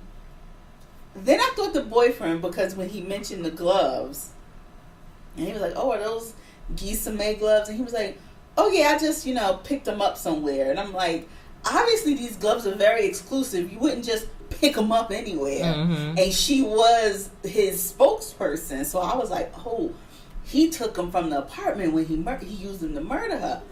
But that was just, he was just there and had got them from her because she was the spokesperson. But that was why when he went into the other, and then the thing when the adopted brother went into the other apartment and hid and was just waiting. The rapper guy he was supposed to be staying in the empty apartment. I know, because at the end they get to that part, but the whole thing, you keep seeing this rapper guy, you keep seeing, and you're like, he's gonna be, is he, where did he have to they do? Kept and it's just nothing. Yeah. Literally nothing other than that tie, how he got the gloves and the hood is because it was, I was like, oh my God. It was really But good. Yeah, that was really good to just kill him because you're just jealous. Next couple of cases now. Me too. I know. This one was so good. And then the poor Raquel or Rachel or whatever her name. Yeah, just killed because. And then left her in that boiling hot and left her hot water. When he went into that water to pull her out, I was like, I mean, that shit seems so real because they even made his hands look so burnt and he's soaking them in the ice water and they're like, how are your hands? He was like, oh, they're still in pain. And I'm like, shit, yeah, they're in pain. They look so red. I was like, oh my God, that was such good, like, just visual. I really enjoyed it. Yeah, that was crazy. That was crazy. And then the uncle all the time, you thinking he's the bad guy and he's just like, he's just having an affair. That's all. But he's like, listen, I wasn't even trying to protect my nephew. I was trying to protect my sister. Could you imagine to know that you lose one son and you never got over that, losing your son. But then to know that it was your other son that killed your son and killed your daughter. And he was like, and that's why you didn't want her to adopt. And he was like, yeah, because I knew he killed the boy. He already did. Yeah, so I didn't want her. And he was like, but how could I tell my sister that? Look at the state she's in. Yeah. And so, I mean, it was so good. He goes through all of that. I don't know what, you're worried about her money when obviously you're the living sibling. You would have got your mom's money. You would have split it with your sister, which I would imagine is a considerable amount more than what the sister was leaving. But he said, and then the mother dies days later. So you were going to get the money right then. But he said, I think that he was saying like, because he was like, well, what's the incentive for me killing her? He was like, well, the money, because he was like, but she left the money to my mother. And he knew about the other will that it went to her real brother. Yeah. And he's like, yeah, but once your mother dies, you'll get the money. He was like, but that's one theory. He said the other is envy. Yeah, and the real truth of it was that, And it was like, that's why he killed the brother. Crazy. That's why he killed, he was, I mean, and you could tell from the way the mother was talking, because she was so, you could, like they always say, oh, I don't have any favorite children. You could tell that one he killed was her favorite. And he was just like, as he said, you was the one that stayed. You was the second son. That was it. So he couldn't handle it. And then when the daughter, so then you imagine now you kill him and you're like, okay, I gotta be the favorite. I'm the only. And then they go fucking adopt somebody who becomes their favorite. And you're like, what? I can't win. Why? Oh my God, but that one was really good. I can't, honestly, I was in my binge of the 911 calls.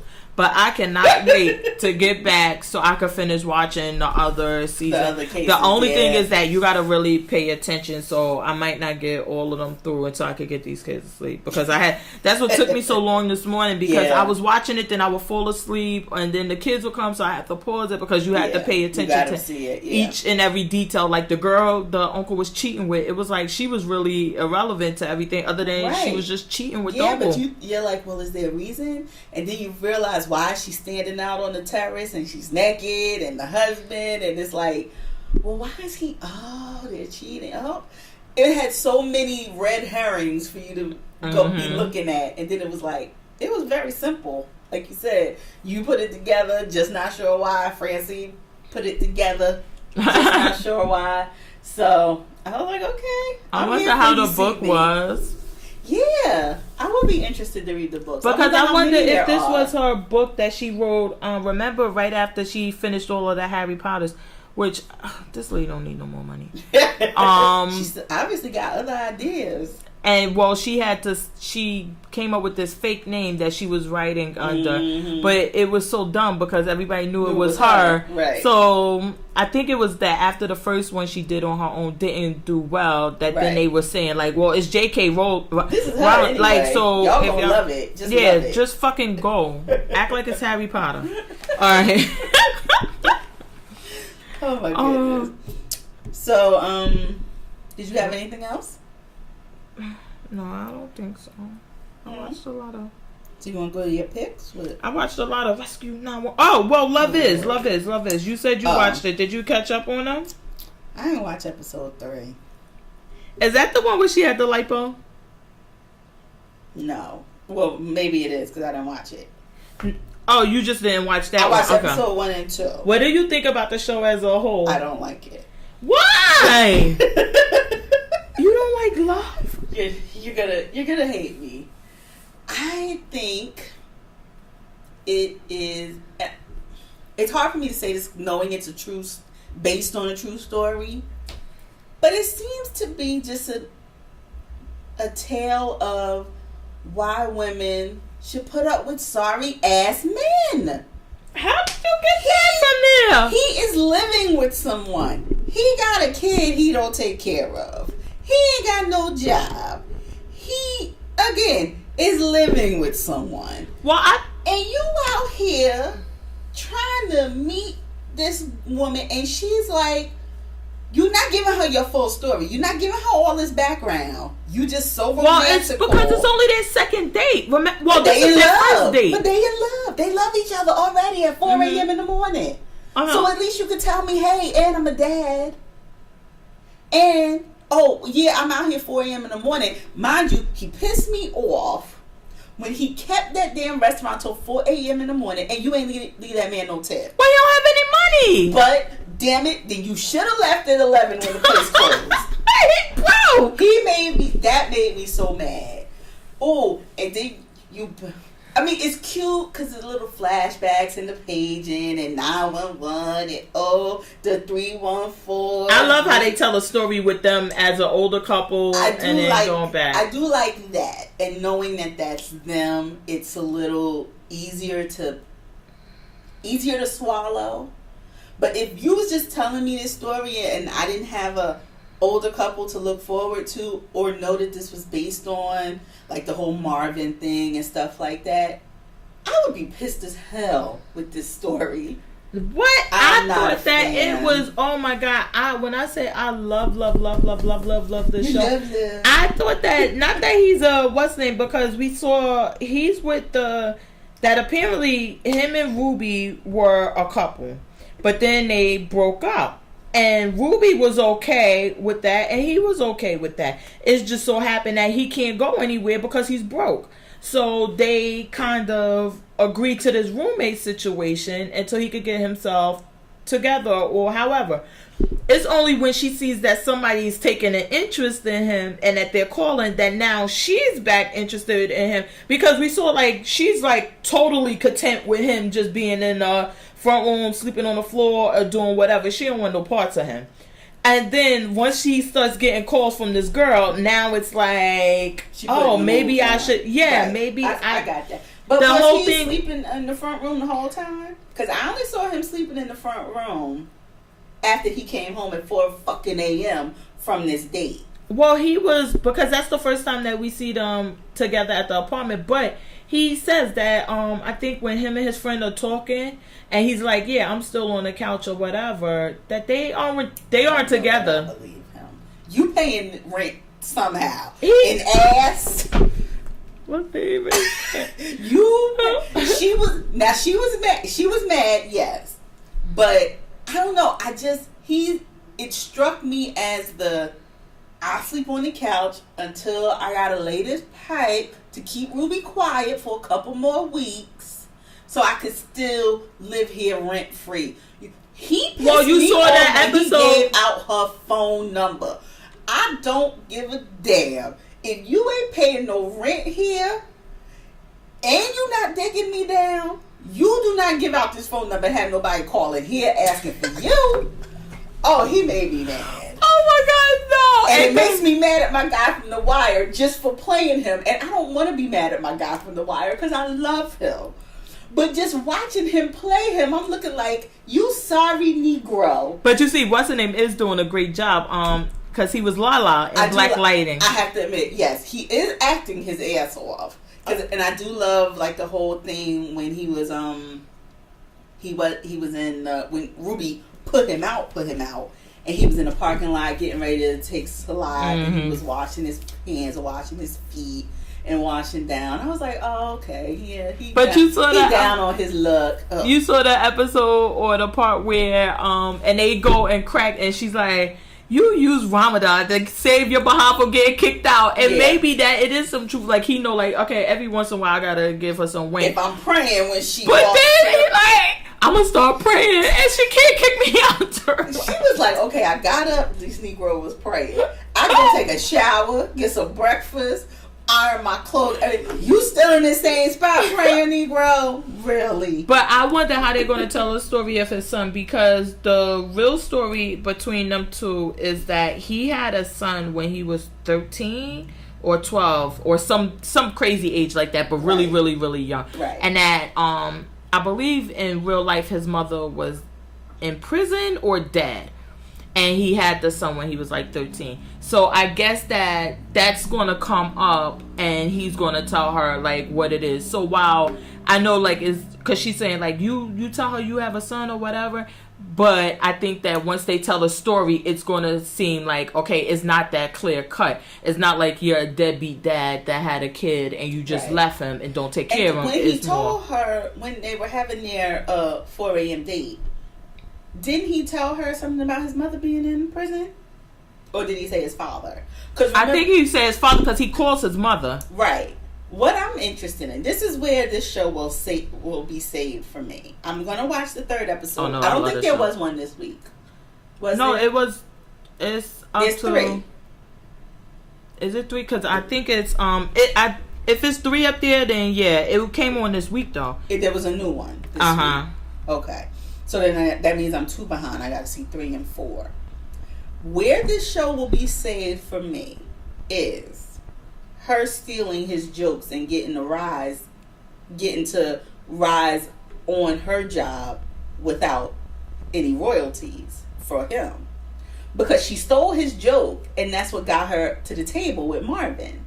When he told her on their 4 a.m. date about, oh, jail is just like, Club Med with yoga and da-da-da-da. And she put that into the script. Mm-hmm. Marvin liked it, got her a little notoriety, had dinner at the table. Never saying, yeah, I kind of stole that joke from somebody. Maybe I should, cut him a little check. So this is where this will get interesting for me. If they I don't care about... And then they overlook it. Yeah, I'm more interested in that. I like this love story. He's the so you don't like the love story? No, I'm not interested in that at all because I feel like he's a fuck boy. Why? I feel like he's a fuck boy. He's romantic. He's attractive, and he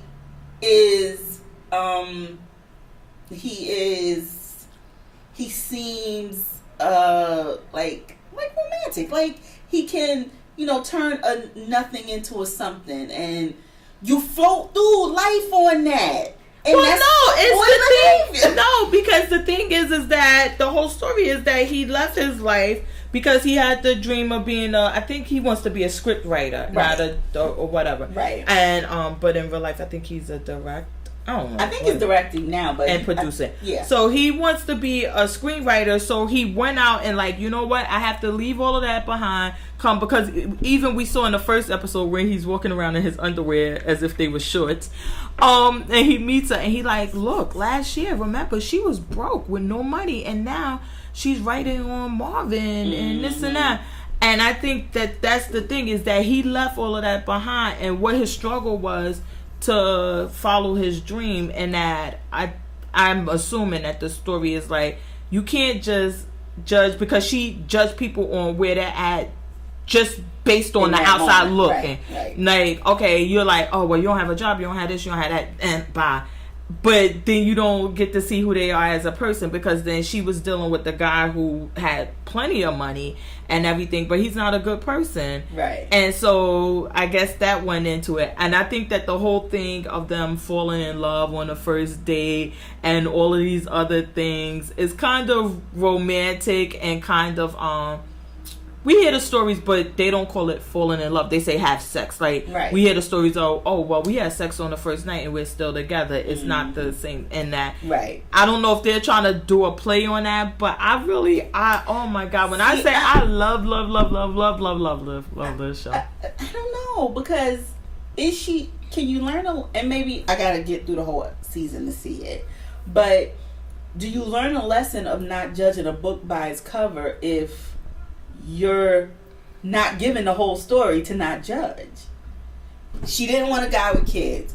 Okay, turns out she falls in love with a guy with a kid. Mm-hmm. But we always hear that. But we always hear that part where people be like, oh, I don't want this, I don't want that, and then the person they end up with got all the things. But it's different if I find out the first date you got 3 kids and still deal with you. The 4 a.m. date never led to you mentioning your kid. And but that's the thing, and we had that discussion off the what's the name? Off air. Is that if you go on a date, if you have a date with somebody and it's your first date, you don't go through, okay, well, this is my rundown, like you're running down a resume, like, because then it's not natural. It's like, okay, if you're going on a date and you're like, well, how many kids you got, where you go? Well, now we get the next 2 episodes are called Her Questions, His Questions. Okay. And I believe that at the end of the episode she asks those questions to him, because she's telling her mother, I'm in love with this guy, this and that, and her mother's like, well, what's his last name? I don't know. What's his name? I don't know. Well, where he live at? I don't know. In his car. And so it's starting to see like, okay, maybe you need to take a step back now and get all of these things. So she runs to that. Well, it ain't a spoiler because it's out, but when you see. So she runs because her neighbor tells her where he lives at, because he leaves the car that's not working that he's living in. And she pries in there and sees his address. So she goes to his address, and as she opens the door, she asks him all of these questions, and he's like, I'm gonna answer all of your questions. I just need you to trust me. And then she's like, he's at home with Ruby, which you gotta see this. Oh my God, it's so funny. But he's there with Ruby, and he was like, I'm just asking you to trust me.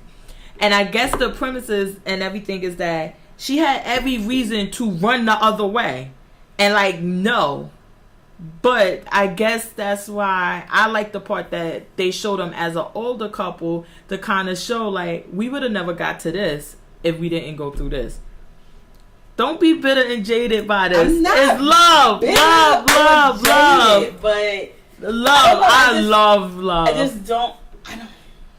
I don't like stories where it's always women have to make the concessions. That bugs me.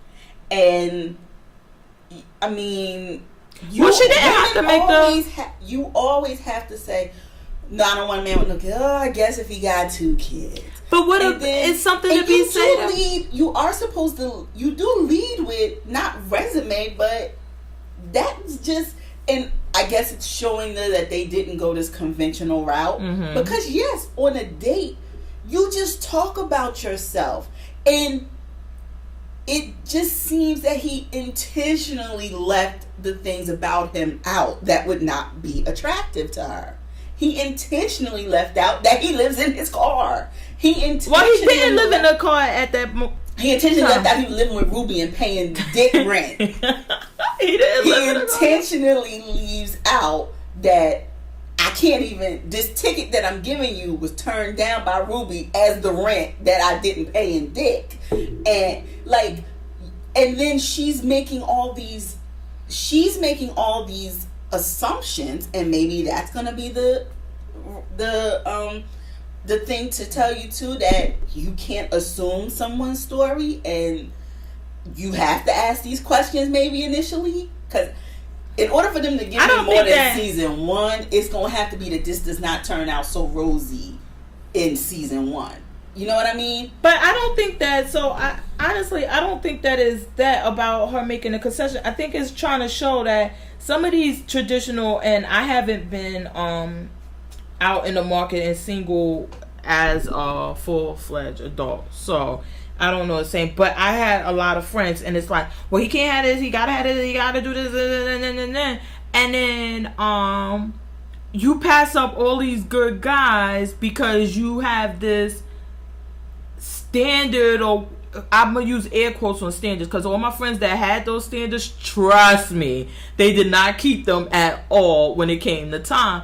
But it's like, yeah, stop thinking about those superficial things, because in my opinion, if you really love somebody, now we're grown ass women, if you had a connection with somebody and you're standing, oh, they can't have kids, but he has kids, are you willing to forego that opportunity at love so you could say, well, at least I don't got a man with a kid?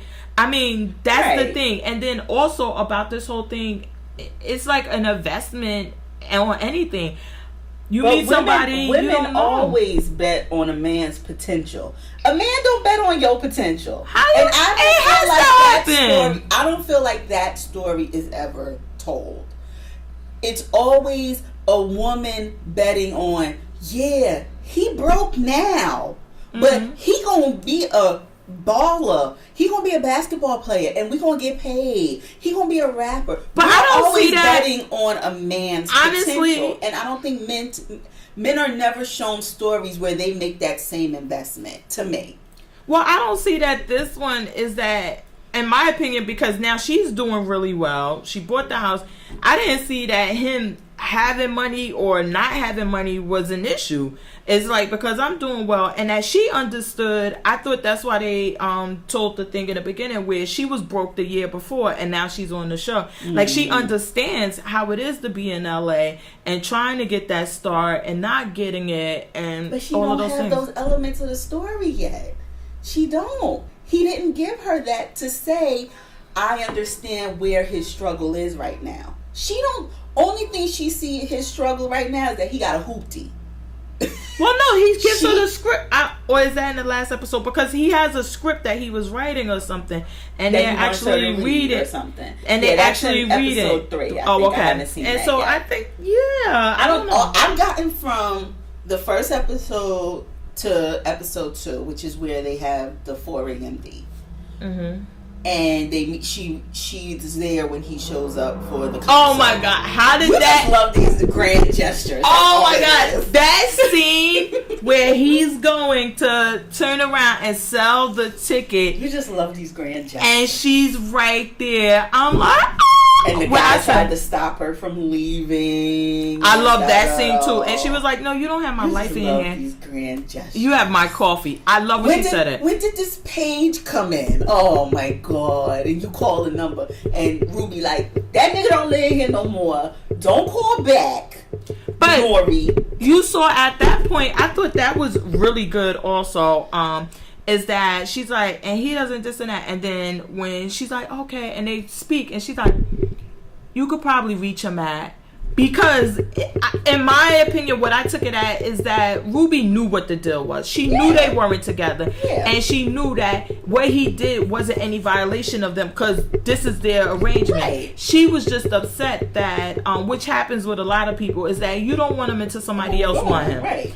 And you threw him away and somebody else take him. And so it seemed like that when she says the last thing, like, you could probably reach him at, it was like kind of giving the okay. To me, it was like to give the okay, like to let her know, I'm not messing it's with not him. If he, if he told I you agree it's with something that. different, it is, and that was the thing. Because if not, if I'm fucking with him, I'm not giving you any other place to reach him at, and she does, right? And it's like, it's a saying like when you conspire to do something, the universe aligns, and it's like that everything. Because even that one should have ended with no, he don't live here. But it doesn't. It goes further, and it's like that. Everything. No, I do agree that they're telling the story. I just love this way. I love the way they're telling the story. They were, despite everything that we know was probably going to come at them, it was meant to be end up the way it ends up. I agree, and this is their story, and they're the ones telling it. I'd be interested to see based on like. Where did the writers flourish come in? Like, where was their things? You know what I mean? Like, things that didn't actually happen. And they like, yeah, we just... Well, she didn't work on Martin. Well, Marvin, right. Well, she didn't work on... Because we all knew that it was Martin. Yeah, but she didn't work on Martin, so... Yeah. So, I don't know. I'd just be interested to see a story where men make that same leap of... I will forego what I want in a woman because I see what you could be. But how would that story... This is the thing. I think that in our culture, how would that story really get to be told other than a woman... And I think we had that, where a woman cheated on a man and a man decided to take her back and stay even though she cheated. What was that? I think we've seen something like that where the woman cheated. But other than that, because in our society, a woman isn't relied on for money.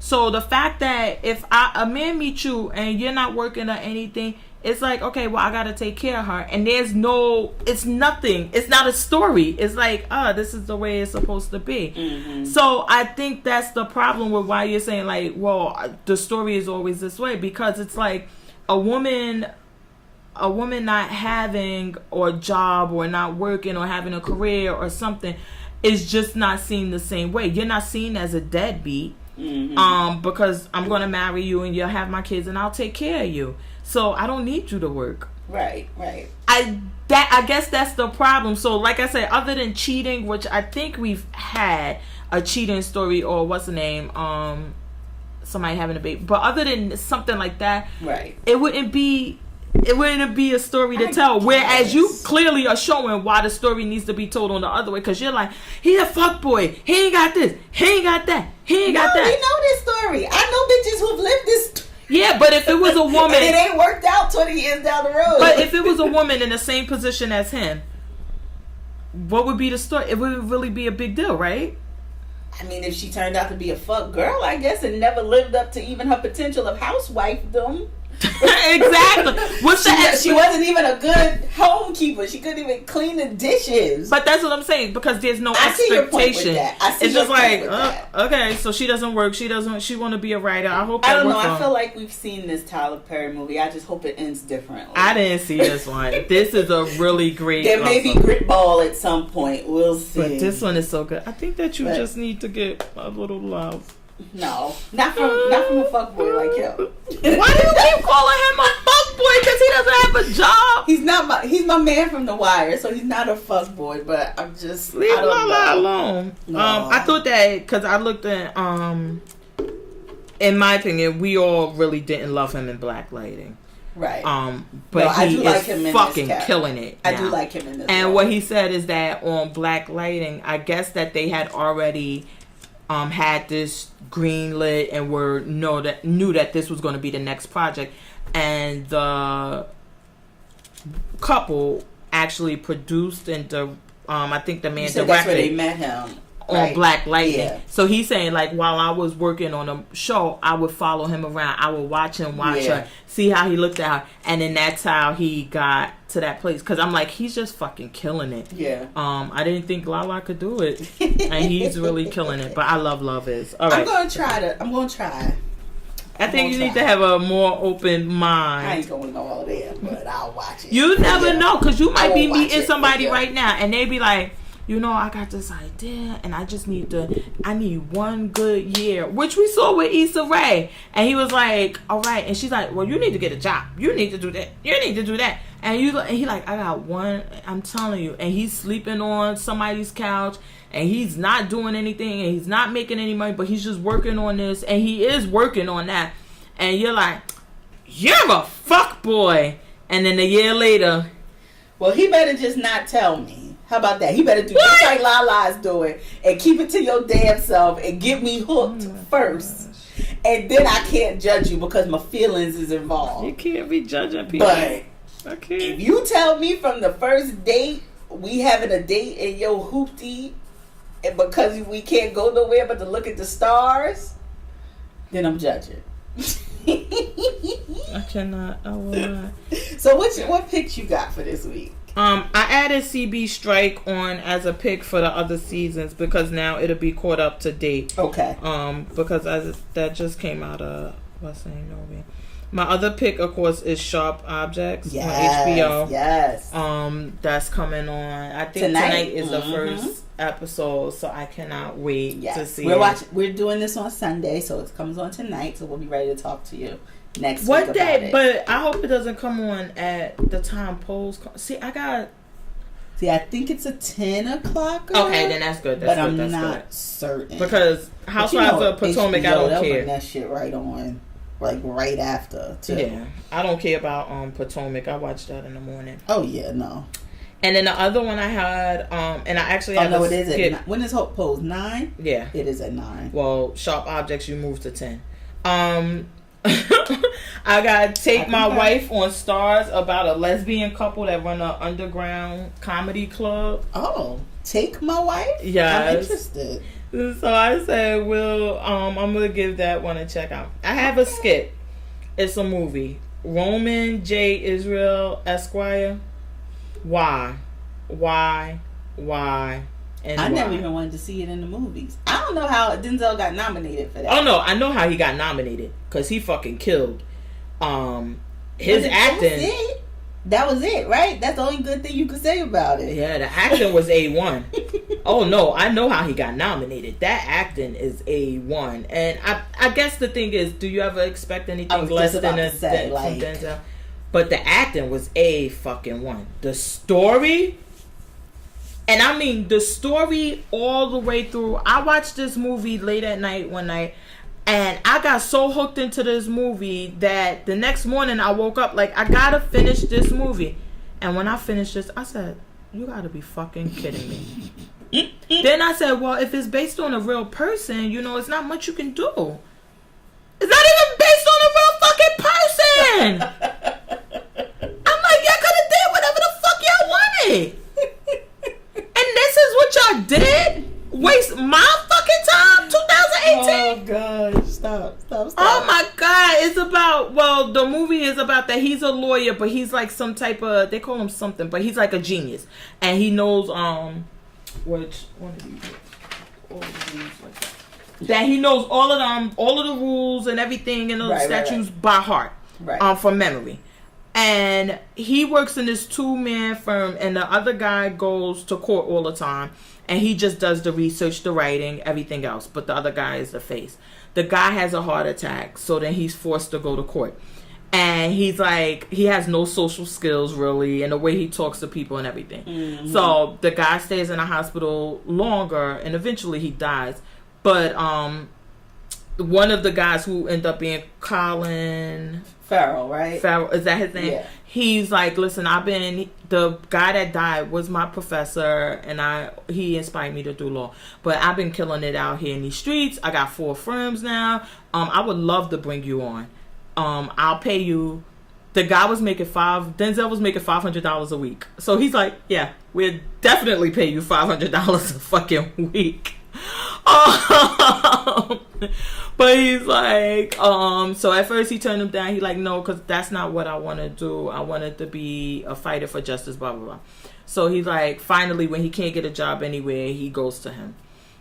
They have this client, and the mother mortgages the house, everything, and he's charged with killing this person. He goes to see him, and the guy tells him, I didn't kill him, but I know who killed him. It's this guy. I want to tell, and so I could get out of here, and I know where he's hiding. And he tells him. He goes and tells the prosecutor that, my guy want to cut a deal, whatever, but he needs protective custody. And he says something weird to the prosecutor because he's antisocial, and the prosecutor like basically fuck your guy. Now you're not getting protective custody, and they kill him. Yeah, they kill him in prison.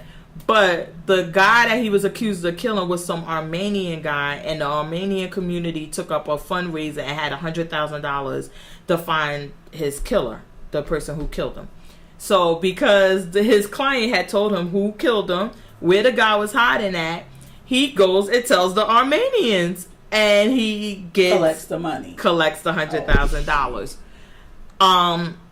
And he starts living it up and doing everything. What happens is that the guy gets arrested, the one that killed him, and he hires the firm that where he works at to represent him.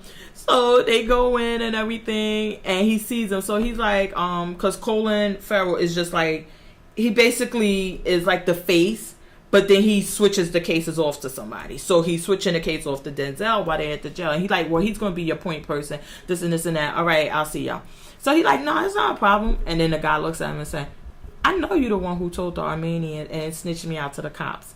I know it was you. He was like, because what's her name knew where I was at, and his cellie is now my cellie, and he told me that he told his lawyer that the guy had told his lawyer and that he was going to get out of there. So I know you did it, and you got the $100,000. So he was like basically threatening him, and Denzel's like, guard, come and get me. So now it's like they know it was you, which is unethical, everything else, but now the gang knows that you snitched. Yeah. So the private investigator for the firm comes up, and he's like, listen, I got word that you the one who did that, and you collected the money. He like, say that's not true. And he like, I can't talk.